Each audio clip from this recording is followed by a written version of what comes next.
విమానంలో దేవదూతలు పోలికి మాత్రమే స్వర్గానికి చేరుకునేంతటి నిష్కల్మషమైన మనసు ఉందని చెబుతూ వారిని కిందికి తోసేశారు. అయినా ఆ అత్తగారు, మిగతా కోడళ్ళు పోలి మీదన్న ఉక్రోషంతో ఎలాగైనా స్వర్గానికి చేరుకోవాలని ఆ విమానం వెనక పరిగెత్తసాగారు. ఈ దృశ్యాన్ని చూసిన ఊరి జనం పోలి స్వర్గానికి వెళుతుంది, పోలి స్వర్గానికి వెళుతుందని ఎంతో ఉత్సాహంతో పోలినే పొగుడుతూ ఆ ఊరి జనమంతా విమానం వెనకే పరిగెత్తసాగారు.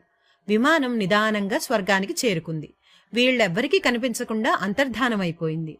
పోలి ఎంతో గొప్పదని, పోలి యొక్క మనసు ఎంతో నిష్కల్మషంగా ఉండేదని, ఎలాంటి హంగు ఆర్భాటాలు లేకుండా నిరాడంబరంగా పోలి పూజలు చేసేదని ఆ ఊరి జనమంతా పోలిని ఎంతో కొనియాడారు.